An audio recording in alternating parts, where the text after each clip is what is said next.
Thank you, Bob. We have a birthday this morning. Guess whose birthday it is? I don't know if he's here. Reginald Fessenden, 155 years young. Happy birthday, Reggie. If he's not here, that's good. I don't have to buy a cake then. Okay, so it started about 3 days after I left the hospital. My uncle drove my mom and I home. I was only a few days old. I wouldn't stop crying. As some people say, it's still going on. But anyway, my uncle turned on the radio and I immediately stopped crying, and it's been a habit ever since. Let's look at the beginning of, if anyone can't see me or not see something, let me know, just, throw something. These are the first stations that were licensed in Philadelphia. We're going to look at WGL, Thomas J. Howlett Station. And if you notice on there, Gimbel Brothers Department Store had WIP, also back there in March of 1922, and we're going to sort of touch on them a bit because there's some fascinating history there. And WOO, which was owned by Wanamakers, that started in April of 22. Here's WGL. It was the first commercial licensed station in Philadelphia. As you can see, they put some effort into it. And the nice thing is that they had people call in. And you may not have been able to hear them on the air, but people would call in. At one point, so many people called in, it shut down the phone system. So the phone company told them, please stop having people call you. They're located at Broad and Dolphin. They're not there anymore. They've long since gone. According to the Broadcast Pioneers of Philadelphia website, they were half a block from the famed Uptown Theater and also Temple University. That gave them a source of programming material. They were the 42nd licensed station in the United States. The one thing they did not do is they did not advertise in local newspapers. The WIP and WFI FI at the time ran ads in the papers. And so the newspapers were nice enough to list their programming. But since the WGL did not advertise, their programming was not listed. So it's sort of like, you scratch my back, I'll scratch yours. They were deleted from the program rolls by the end of 1924. The station call letters, the sign, is now in Fort Wayne, Indiana. Let's talk about WOO. They were owned by the Wanamakers department store, which was a wonderful department store. It's still there, and they had a phenomenal organ, which they still have, and that's a wonderful topic on its own. They experimented with the new condenser-type microphones to capture the full sound range of the organ. That was pretty much a great part of their highbrow schedule. Had less variety, but it certainly was very cultural. Now that's a third line. We'll come back to that sometime. That there's some typos in there I want to not deal with right now. They were shut down in 1928 primarily because it did not help the bottom line of the store. Now in 1922, St. Joseph's College, now university, a very prestigious school, opened a broadcast station for less than a year, 1922, April through November. And the call sign was deleted in 23. So the station, they did have a public station in 1922 originating from that school. And they also, at that very fine university, now, and I say university, was then a college, they had an experimental radio license in 1912 issued by the government, and they were given the call 3XJ, and they operated until 1924.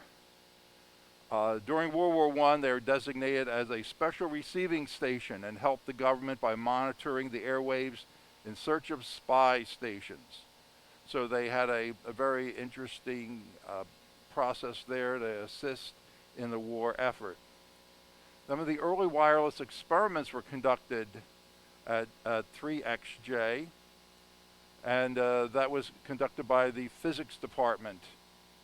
It was written up in Church and College Society Bulletin, which I'm sure the publication may not be around anymore, but in 1913, they were complimented on the quality of their setup, their facility, and the fact that they had, get this, 18 jar condensers.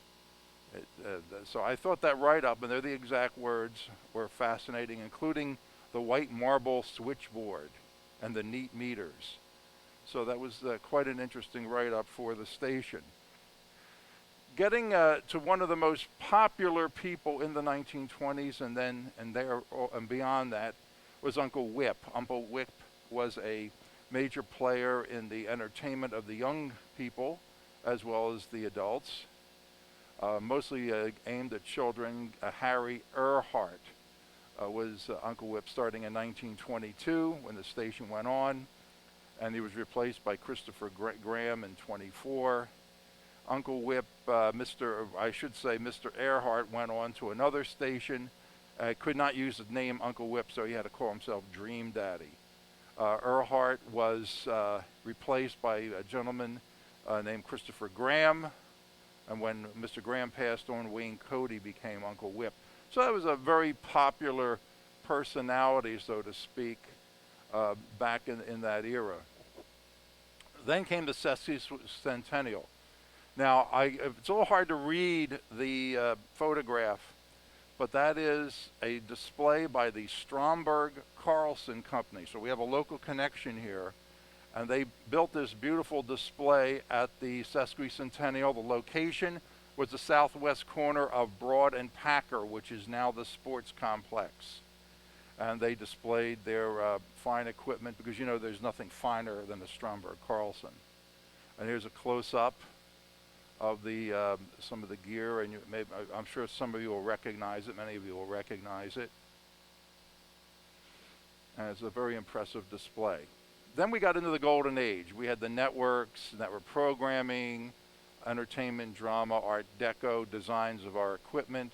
The Depression came, and then World War II. I want to talk to you about a personality who I always enjoyed, even though it was very short time growing up, a fellow by the name of Joe McCauley. He entered radio right after high school. He did not go to college. He saw that as a great opportunity to get in the radio. He did not want to wait the additional 4 years, even though he had no trouble going to a college. He was hired by Ben Gimbel of the Gimbel Brothers department. So you know Gimbel's was related to WIP. He owned it. 1941, and he hosted an all-night program from 1 a.m. through 6:45 a.m. called the Dawn Patrol, and he kept that name for many years, even into when he changed to the early morning drive programming. He still referred to it as the Dawn Patrol. It was a very favorite program, especially during World War II, of shipyard workers, defense workers, people who obviously couldn't sleep at night. They had to work on the defense program. So let's listen to what Mr.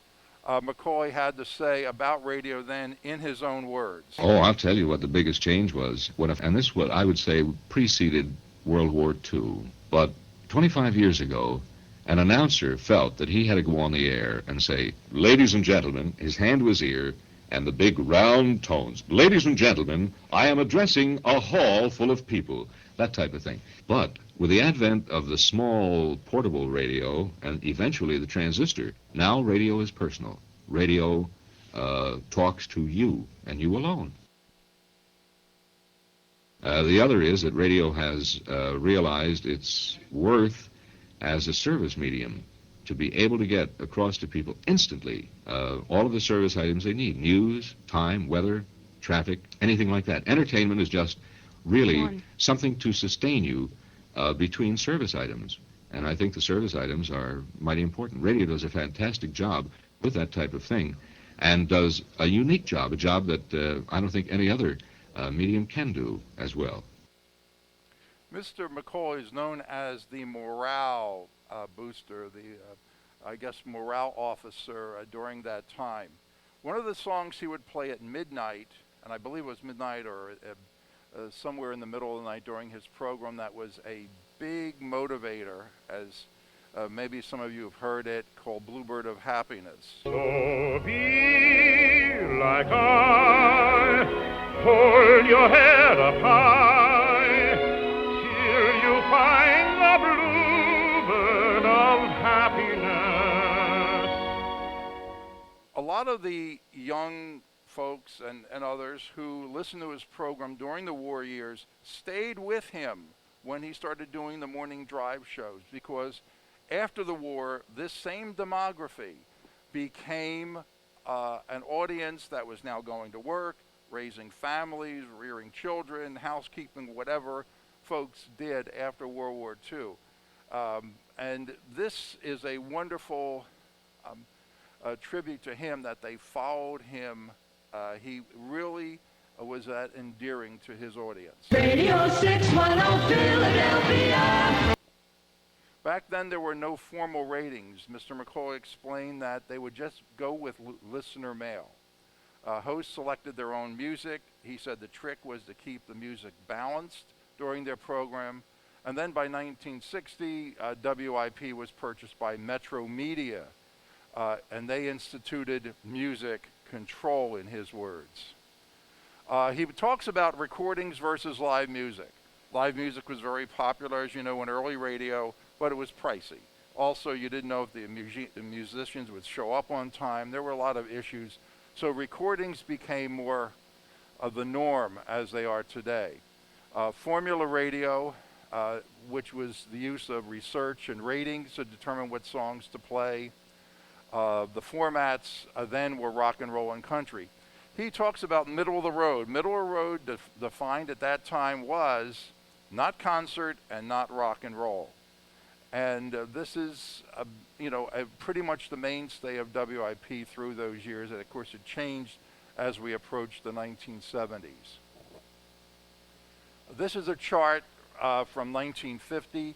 We can see that there are 12 FM stations. I said 12 FM and 19 AM. Philadelphia's first FM began as an experimental station, W53PH, on November 10th, 1941. Later became WFIL-FM. Edwin Armstrong was present for the opening at the Widener Building, and that station has since evolved into 102.1, excuse me, and later became WIOQ-FM, excuse me, and plays a top 40 format. Excuse me, I gotta stop. Those camels are nasty. By 1950, you see that we still have radio listings for short programs. One thing that caught me, and this is from my own collection of stuff in the basement, Ed Hurst is on the list, but if you notice the news by Bob Horn, Bob Horn went on to host the Bandstand program. You notice that he was on WPN, he did the news. But as you can see, there were stories, there were sports, there were a variety of things. Still those short segment of shows. Excuse me. That's what they're right about lung cancer, I'll tell you. I want to mention that this is what you find in the morning schedule. Get up in the morning, and of course the programs are designed for homemakers, various people. There's Don McNeil's Breakfast Club on WFIL, and that was, of course, the ABC affiliate. I remember that in its very, very last year. Okay, 1963, we now have 19 AM stations and now about 20 FM. 1963, we see shows are still listed, but if you notice, they're very short listings because now we're starting to get into longer musical type of programs with recordings. This is from 1970. This was a clever little ad given out by WDVR. They were a very popular, easy listening station. And your dial card here is, what do I want to point out here? Notice how they're saying that their competitors are either not stereo or part stereo, that WDVR is all stereo. So that's another selling point for them. They became a #1 station for many years using that easy listening format. They even advertised the fact that when they were one of the top-rated stations. They had this very clever billboard with the doggy on it. I put that on for Sam. Now, then things started to change. In the 1970s, I wrote to WSTW in Delaware and told them that I was very unhappy that they dropped the easy listening format. Their response is one of those, corporate responses saying, well, that's too bad. That's too bad. Yes. Yeah, and he agrees. He agrees. No, but let's face it, it's all about the Benjamins. I mean, they're trying to make money. I understand that, and a lot of people may not want to hear some of the easy listening goodies. Okay, so let's go in for an AM rock and roll sidebar. How many people remember these? This is from the 1950s, 1960s, and perhaps beyond. I would go down to and perhaps you would too. This is from '67. I'm a Believer is the #1 song by the Monkees back then. And they would attract the younger audience because the younger audience had that spending ability, and certainly they would want them to know what the most popular tunes are. And they would advertise, and that's how that would work out well for the station. This one I thought was an interesting piece.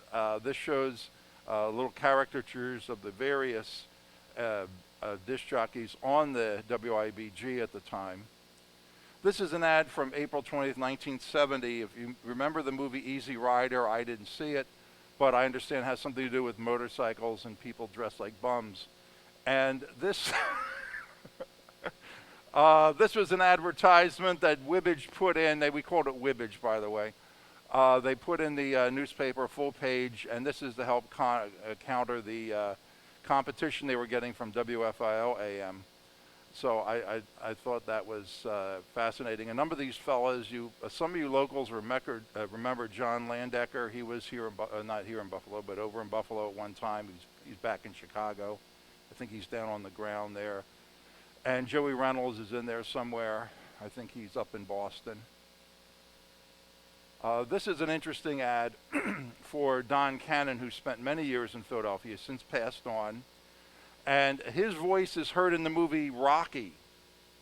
And they actually played a clip from his show that show when Mr. Stallone is getting up and getting ready for his day of exercise. You hear Mr. Cannon's program, and they actually tracked it down to the air check. So that was a fascinating story, and how his Mr. Cannon's taste room will remind you of Wild Hickory Nuts.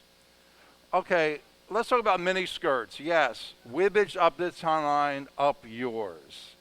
And when the mini skirts started coming along, apparently there was controversy, so the station took, I guess, some kind of a position on the situation, and they issued these buttons that I just happened to find that amongst my collection. Now, Philadelphia, yes, know your narcotics in Philadelphia, because that's a particularly useful bit of information, especially now. So WFIL was way ahead of its time, telling people to know what you're hopefully not purchasing, but we hope you're not purchasing these things. But I thought that was a very handy guide, and so I kept it. I surprisingly have never had to use it. WFIL gave out these other items for those of you with lots of hair. You can comb your hair with a WFIL comb. One of my most prized items, and I just have to mention this, is if you call it a news tip in the WIP, and this I would say dates back to maybe '67, you would get this wonderful award, and you could put that sticker in, which, as you can see, it's well worn. It was on our front window of our home for many years. So there's something, you can put that in your resume. The WIP also had a Metro Mediocres ball team, and this was back in the 1970s. Obviously, this was for charity games. They lost, and I misspelled baseball, I know. Team loses to the Knights of Columbus in a game for charity in the 1970s. And ironically, I know some of these fellas, but not the WIP folks. And they would go around and play at different recreation centers raising money for charity, and it was another outreach by the station. Let's talk seriously now about KYW. They began in Chicago, November 1921, then a long, complicated move to Philadelphia. The call sign actually was in Philadelphia, and I have it written here. They were KYW 1020, 1934 through 1941 in Philadelphia. Then from 55 to 65, they were WRCV. The neat thing about KYW would be it started out slowly with as far as the news format. It's an all news format. It still is, but today it's not the number one, but it's near number one. People found that information, that service item, very useful. And I want to just go to the next KYW News Time, 12 o'clock. May I be the first to say, Happy birthday, America. This is July 4th, 1976. America, 200 years old. I stayed up till midnight to record that. Their success with providing information I thought always This is your valuable. bicentennial One station, of the number one or number two in the city.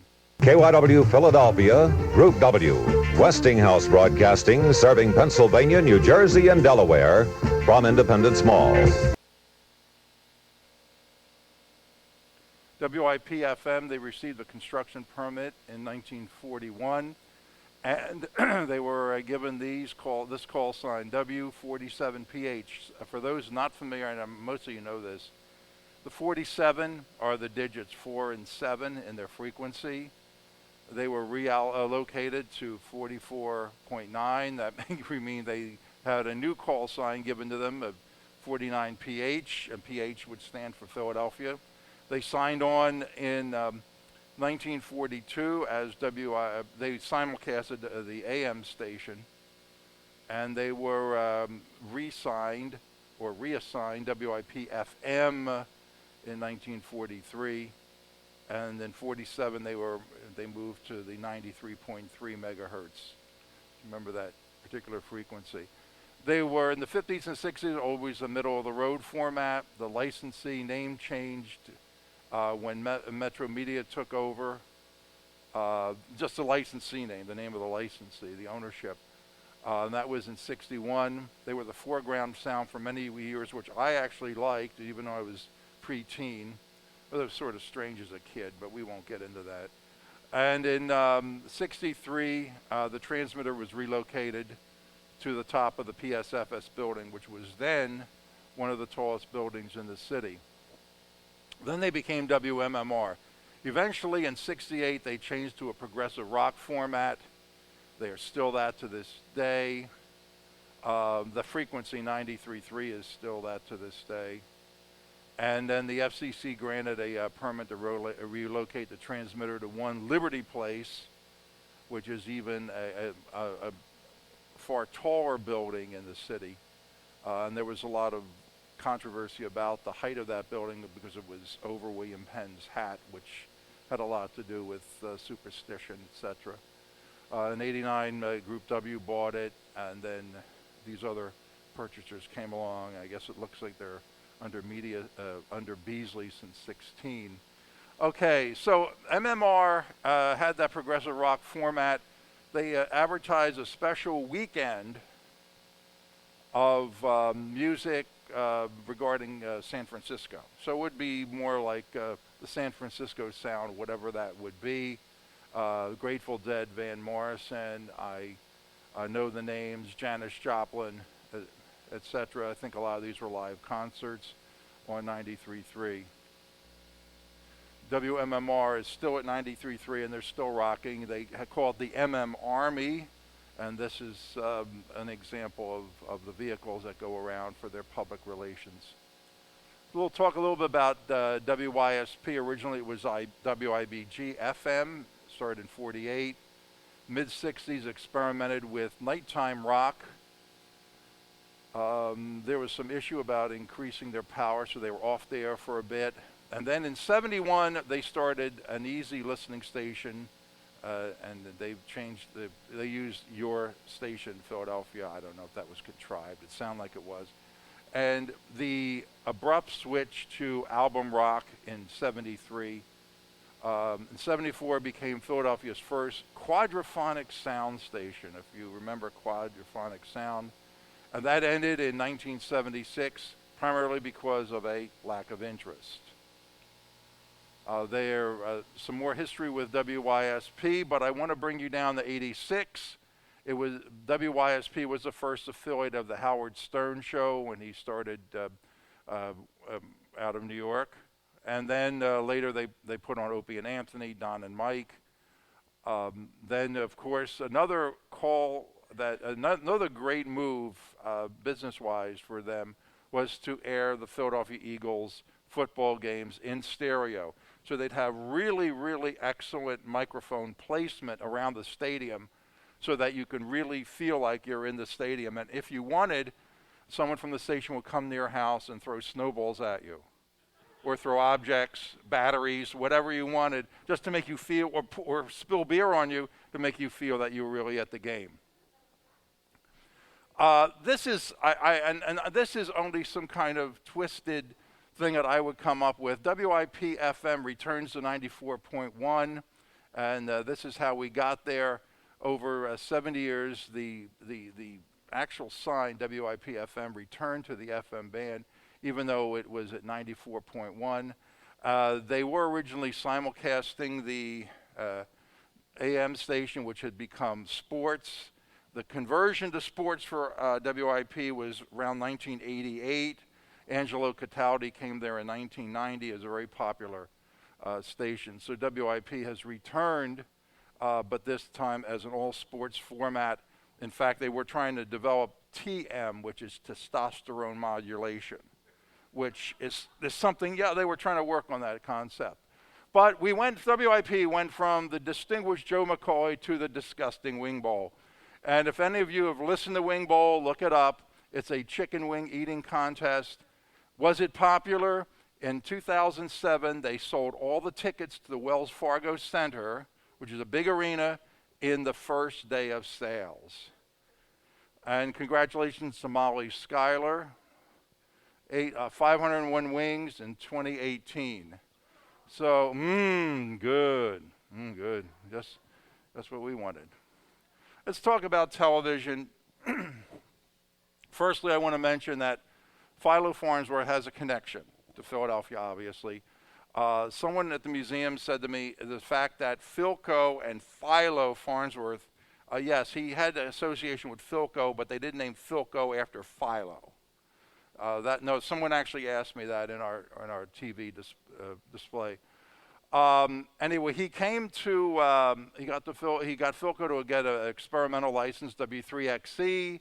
Farnsworth left Philco and set up shop away from them in 1933 on 102 East Mermaid Lane, which is right over the line from Philadelphia. It's literally right on the Montgomery County line. Summer of 34, they demonstrated electronic television at the Franklin Institute. And what they did was, as people walked into the display, there was a camera pointed at them, and they could see their images on TV monitors not far from there. Philco operated W3XPF in the summer of 36, but Philo did that. Philco now had W3XC. Philo was off on his own. RCA had their own station for experimentation. The first video switching for changing cameras was developed by Philo Farnsworth. And in 1939, Philo moved off to Fort Wayne, Indiana to pursue his own thing. What a great amount of technology, brilliance, the minds, the calculation, the human know-how to create television to give us this. That's right. If it wasn't for Farnsworth, well, we wouldn't have American Bandstand, at least as we know it. These are, the photograph on the right is mine. As you can say, it says Ban Tan on it because by then a lot of the letters had fallen off the facade of the building. I want to mention another major player in Philadelphia communications. That would be Mr. Walter Annenberg. He owned Triangle Publications. At one point, it owned FIL's AM/FM TV, FIL TV Channel 6 in 47, began in 47. And he also published TV Guide and started the Annenberg School for Communications, amongst other things. Now, over at Channel 10, WCAU, which was a CBS-affiliated station, they put on a TV program. This could have only been one time they did it, and it was called Meet Me at the Zoo, the Philadelphia Zoo. And you know what great children's program hosted this? I mean, when you think of kids' programming, who do you think of? Exactly, Edwin R. Murrow. And there he is at the zoo, and he was a big camel smoker also. So I wrote Smoking Camels at the Zoo, which oh, come on. I don't care who you are. I don't care who you are. That's funny. Then he went on to babysit Voice of America. But for those of you who get the quote, you may remember that from his covering the McCarthy hearings. Brushes with Greatness, Channel 3, of course, first TV job for Ernie Kovacs. He was on a show called 3 to Get Ready on Channel 3 from 50 to 51. And then, who else do we have here? Uncle Pete Boyle. I used to watch Uncle Pete's Clubhouse. I forgot the exact name of it. He was the father of actor Peter Boyle. Other brushes, yes. Tom Snyder was our TV host and news anchor. Miss Jessica Savage from back in the 70s. Other brushes with greatness. Ed McMahon got his start in TV. He hosted a daytime show for ladies and also played a clown on the talent show Big Top. Also, Channel 10 produced the first network Western show off of Sea Line Avenue from 53 to 54, called Action in the Afternoon. They said that if you were careful enough, you could actually see traffic going by when the people were dressed in their cowboy outfits. Shout out to my sister-in-law for taking this great picture of the Mike Douglas show. That was from 1965 till 1978 at KYW. Originally, their studios were at 1619 Walnut. The radio station actually arrived there in 38, and they stayed there until 72 when they moved. High School Radio Club. If you want to be a babe magnet, if you want to pick up ladies, if you want to be big men on campus, if you want to be really popular, you get glasses like those and join your high school radio club. And yes, our station call was W3WWS.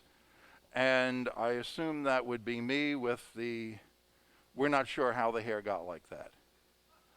But one thing about that, and any of these clubs, of course, Bob talked about it earlier, and it was on the video. It gives a spark of interest in the science and the math, because we were told by the moderator, "Are you gentlemen studying your algebra? Or you have algebra?" And we said yes. And he said, "You're going to need it." And that encouraged us to make sure we focused on that subject. So I give them a lot of credit for encouraging the science amongst these young people through the study of getting your ham license. Okay, we're going to tell you a nice high school story. Place is Bishop Newman High School in South Philadelphia. We made up a name of a teacher by the name of Mr. Rentag. Mr. Rentag was enforcing the hair length policy roughly 1956, mid to late 50s. I don't know the exact date. He asked the student to leave the classroom because his hair was too long, and the student eventually dropped out of high school. Mr. Rentag then gets a job working for the family funeral director business and is assigned a weekend job to chauffeur some limousines for a wedding, one of the limousines. As a poetic justice, Mr. Rentag has to drive the limo and open the door for the wedding of the same student he threw out of class. So he threw the student out of class for having too long a length of hair, and then he has to service him by opening and closing the door and being his driver. And to make things worse, Mr. Rentag now works as a driver at a funeral home. And to make things even more so, what happened? Who was that long-haired boy he threw out of class? It was Robert. Whoa, whoa, whoa, whoa, those Howard days. Wow, wow, wow, days. Okay, I'm from Southwest Philadelphia, West Philly, born and raised. Jeanette Anna McDonald, you know her from When I'm Calling You? Was that something from that movie with the Canadian Mountie? Yeah, great movie there. And also she went to West Philly High, and for those who remember the late Ace Holman, he also went to West Philly High, but I would assume at a different time. And also her sister is Edith McDonald, who is a great classical actress, who went under the name of Blossom Rock, and was in that highly educational television program, The Addams Family. All right, I enjoyed it. Anyway, Mr. James Kenneth McManus, a.k.a. Jim McKay, right up 63rd Street. He's from the Overbrook neighborhood, and then he went on to St. Joe's Prep.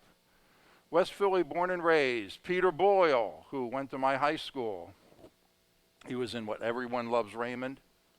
Andre Watts, pianist, went to St. Thomas More High School. Ed Bradley went to St. Thomas More High School. Now, I would like to add, unofficially, my understanding is that Mr. Charles Osgood Wood, as in Charles Osgood went to the same high school, but I cannot find clarification of that, so I'll leave it at that. Remember this high school, St. Thomas More High School. It brings us to another West Philadelphia born and raised, Edmund J. Doherty. He's an engineer who went to the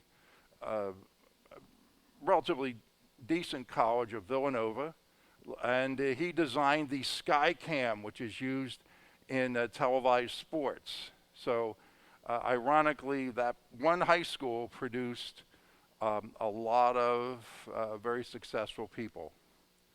Then we have Mark Goodman. His quote, I don't know how you want to take it, we, MTV, will be doing for TV what FM did for radio. Say what you want, I'm not sure if it did. But Mr. Goodman also worked at WMR at one point. Other famous people, not from West Philadelphia, but throughout the area, the Barrymores, Mary Alonza, Chuck Barris, who did the other educational program I enjoy, The Gong Show. Mr. Larry Fine was from 3rd and South. By the way, there is now a bar there to commemorate him. There is, no, it's nice. It's nice what they did. Across the creek from me was Tina Fey. She grew up in Cardington, Delaware County. And that's also across there from me is Upper Darby is Jamie Kennedy. Other big names, Darby, not far from where I grew up. W.C. Fields was born there. I think he moved elsewhere after that.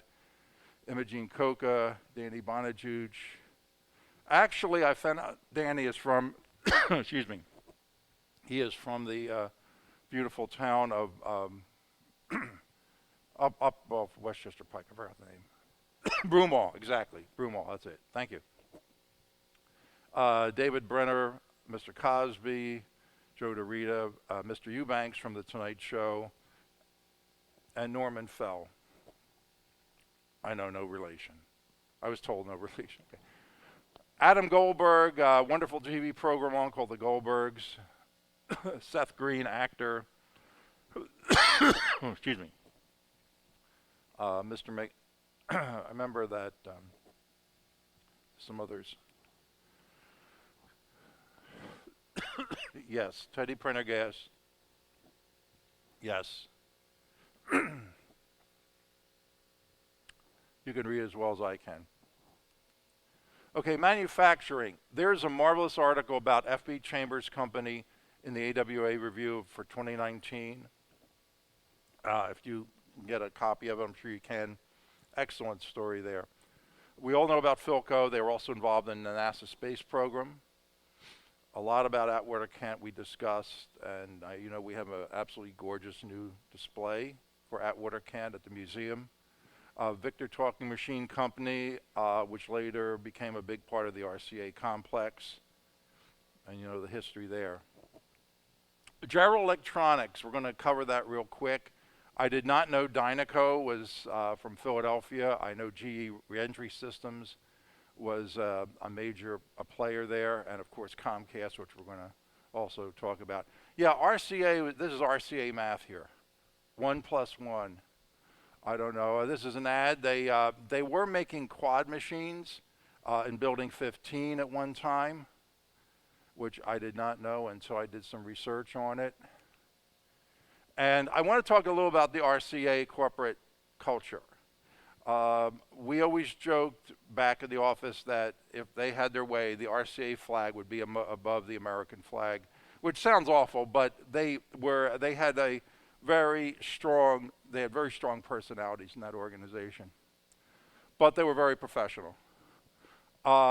Gerald Electronics, let's talk about them real quick. They were founded in 1950. Milton Schaap was governor of Pennsylvania from 71 through 79. His middle name was Gerald, thus the name. Products included cable TV, boxes, field strength meters. They were sold to General Instrument in 67. This is important. They were owned by American Cable Systems of Tupelo, Mississippi. Now, if you got to watch TV, you want to watch it in Tupelo, Mississippi. That's where I would go just to watch that. And they had 12,000 subscribers and 5 channels. So we're talking, this is big time.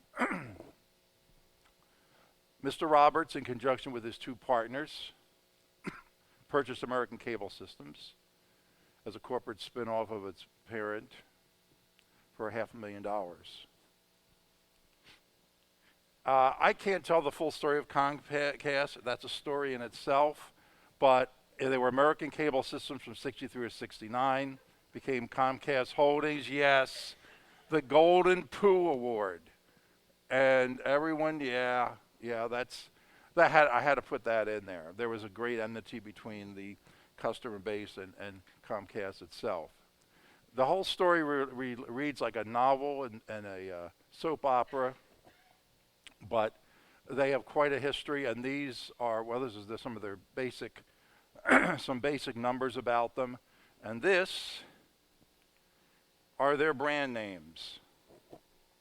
Just some of the brands that they're associated with at this point. And some of them I have not heard of, a few, but many of them I have heard of. So that would be one of the major operations still out of Philadelphia. We saw Comcast grow as time went on. And I think that means I'm done. And the bar is open. Thank you.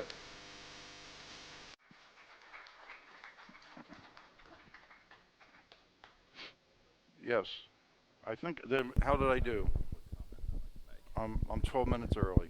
This isn't a question about any of your fantastic presentation, Mike, but I'd like to give Mike credit. All the swag bags that we gave out when you picked up your registration, that's the guy that made it all happen. He did a wonderful, wonderful job. And to the best of my knowledge, it's the first time it's happened at AWA. Thank you. So he put many hours into that. Thank you very much, And Mike. my beautiful wife, Eileen, helped me assemble them.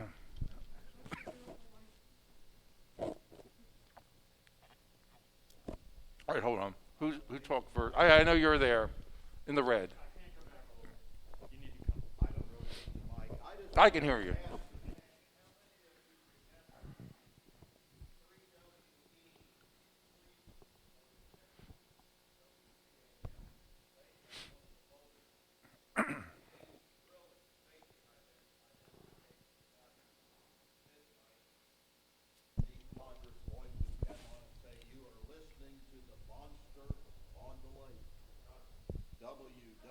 WWE Cleveland. It was just thrilling to hear that. How many of you remember that?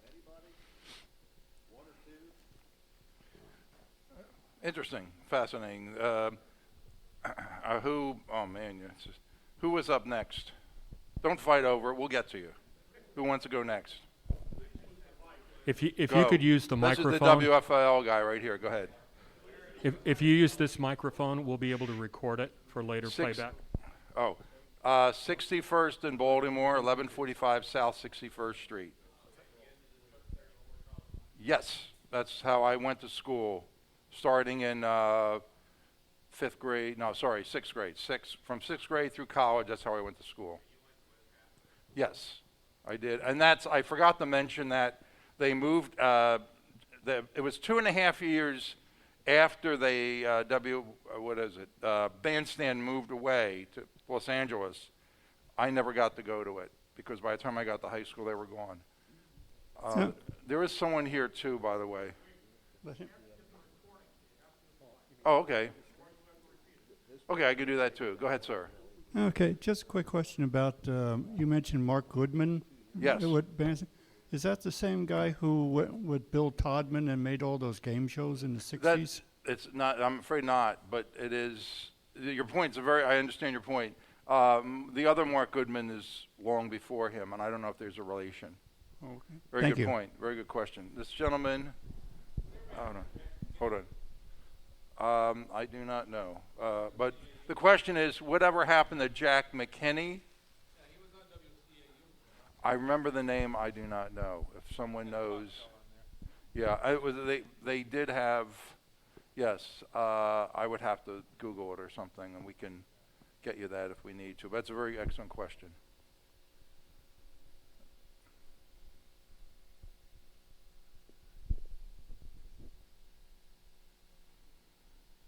Long before I became a teenager, I was a late night radio listener, and this would be 48 to 51. When we moved to Florida, in rural Florida, at night, I lived on WCAU because it was a clear channel. So the question is, was there any other clear channel operation outside of Philadelphia that had any influence on Philadelphia radio? I would say KYW was heard well outside Philadelphia. But when I had to go to school in Ohio, then do something in Kansas, and then when I was also in Florida, I would pick up WCAU with no problem, and that's how I communicated with home was WCAU. It was always 1210 for the news. I always got the local news, found out what was going on at home. But other than that, I don't know of any big station. KY was pretty strong, but not, for some reason, not as good a coverage as 1210 WCAU. Okay. Yeah, I wanted to ask about the relationship between Farnsworth and Philco, because I had read that it was a pretty adversarial thing, that business people brought Farnsworth in probably to rub RCA's nose in the fact that he was across the river. But have you come up with anything more about that? It was almost like two independent lines of research were going, the original Philco people and then the Farnsworth people that came in. Well, all I know is, and I'm not sure this addresses it, that RCA and Philco were huge adversaries, and they would spy on each other. Philco was located, I don't know the name of it's off of Roosevelt Boulevard. There were a number of places. I have a friend whose father worked there for years, but there was they would spy on each other, and then RCA was in its own special world, but I don't know beyond that. Joe? Yeah, Mike, I used to work at WCOJ between high school and college, and it's interesting. WCOJ went on the air, which was in Coatesville, Pennsylvania, yes. Suburban Philadelphia, and that went on the air in 1949. Two owners, Lou Seltzer and Bill Halpern, started that station. So they ran the station well up through the years, and then when it was time to sell, Lou Seltzer, one of the co-founders of COJ, sold the radio station and Chester County cable television, because if anybody knows Coatesville, it's down in the valley. So he sold that to Lendfest Communication. Lenfest then changed into Comcast. So then Comcast inherited WCOJ, and they really didn't want to be in the radio business, the AM radio business. So what happened at that point in time is Lloyd Roach, K3QNT, purchased WCOJ and then ran it for a number of years, and now it's it was sold when it was merged with that Route 81 radio, I believe, and it's now strictly a religious program station out of Coatesville, which runs 5 KW. So just a little bit of tie-in between Comcast, Lenfest Communications, and the original owners of WCOJ. Excellent, excellent. Thank Superb presentation, Mike. Do you know, how did KYW get a K call sign? I was always curious because everything else on the East Coast is W except for the 2 Pennsylvania stations. Believe it or not, I might have it here, but I've got to turn some pages. I have to look it up. If someone can do a question, I'll get back to you very shortly after the next week. Go ahead. Yeah, just as an aside, WFIL was a middle of the road station back in the 50s and early 60s, because we used to listen to Phil Sheridan, who was then followed by Don McNeil with the Breakfast Club out of Chicago. Later on, they became a rock and roll station, which you covered in when you mentioned the WIBG stuff.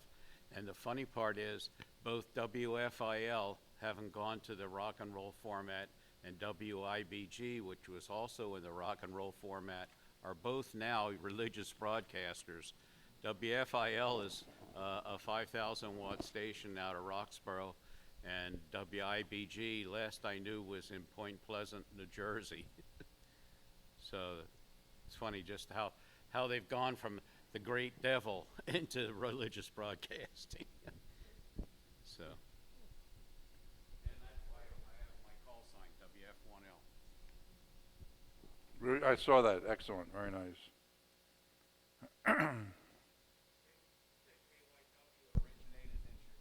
Yes. So that may be why they got a K call. That might, yeah. I thought it was addressed at the beginning of these 2 articles, and it is not to our satisfaction. That I don't have Rich, I don't have an exact answer, but we can explore this. We can probably cover that in the next session, maybe. The presenter is shaking his head yes. Okay, okay. All right. Yeah, just to follow up on the K calls. We can get you. There's one other station east of the Mississippi that's an early station. It was KOP in Detroit, Michigan, and it was used to play music and dispatch Detroit police calls. KYW did that in Chicago also. They had the police calls. Did you have a question, sir? Yeah, I got one question. All of a sudden WCAU went off the air, didn't they? Now, what was the reason for that? I don't know. When was that?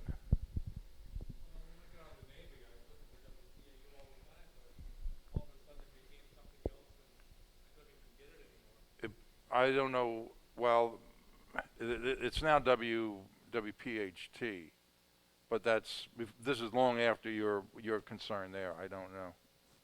I don't remember that. They actually had their original transmitter out on Westchester Pike, and they had a Knox Blau antenna, and that wound up as scrap for the war effort. And then they moved over to Jersey, to a high point in Jersey for their transmitting. I think someone else, and well, again, another interesting point. Who did you have something? Who had something? I want to make sure we didn't cut anyone off or ignore anyone by accident.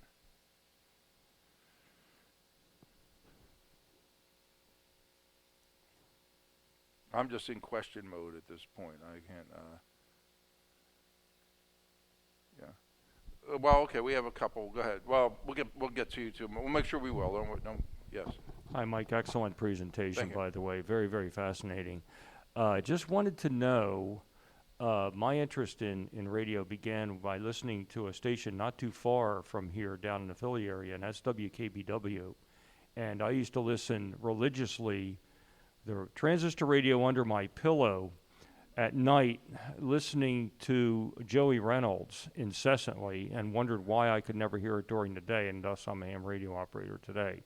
But anyway, to get to the point, how did any comments in your research about how the Philadelphia area stations, in this case, handled nighttime competition from AMDX, like KBW, which was very, very strong at night on 1520 in the almost all up and down the East Coast, especially in the Philadelphia area. I don't know if you ever ran across that.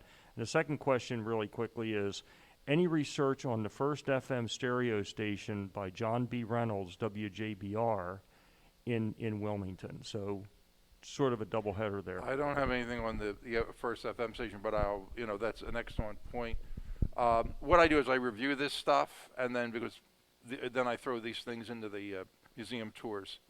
That's why it's good you bring these up. Your first question, WKBW. I know John Landecker was there at one point. Dan Nevereth, which I did not tell the Dan Nevereth story, because when Philadelphia and the Flyers were supposed to be in the Stanley Cup against the whatever the Buffalo team is there. What is that called? The Sabres, yes. And I had a Sabres jacket. It's even worse. They whoever won the Stanley Cup, that person would have to come and do the morning show. And I have this all on tape. I actually have. I saw the reels of this. And what they did was, obviously Philadelphia won the Stanley Cup, and Dan Nevereth came down and did a Don Cannon show that morning. And then they had a big parade, and then they put Dan Nevereth in like a cage and paraded him down Broad Street. As a true story. Yeah.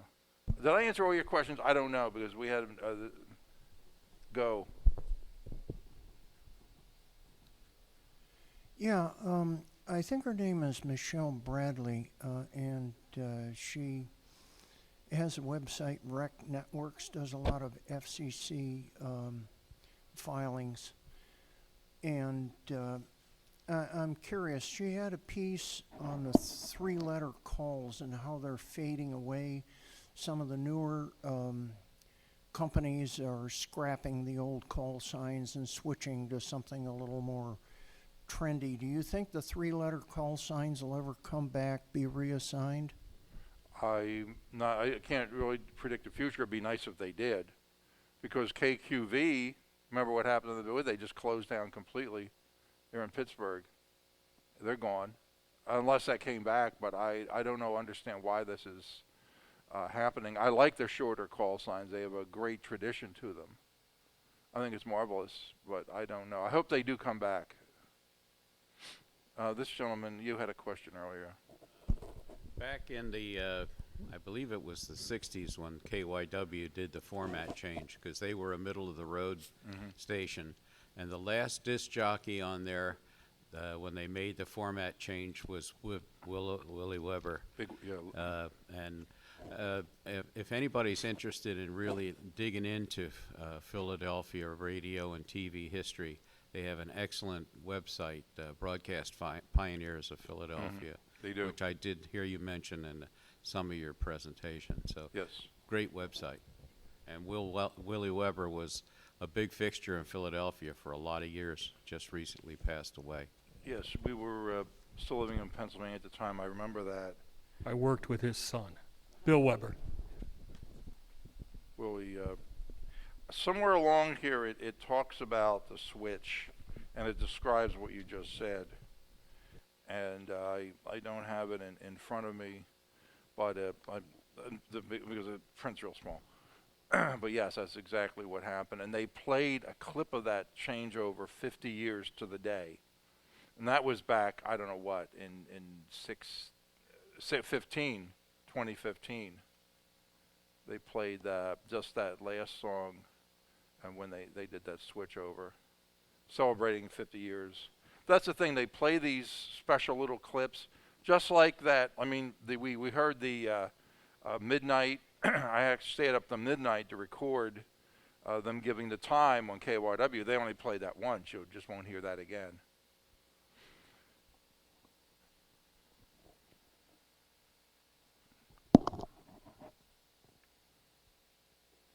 This is, if you know, go on Wikipedia, KYW AM, goes into a lot of this detail.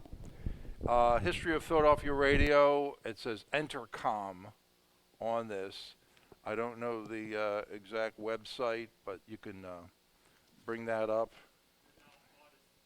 Odyssey. Yeah, I just printed this, so I don't know what just happened, but this is a lot of good information. Okay, well, thank you, Mike. That was a fabulous presentation, and I appreciate it. Thank you very much.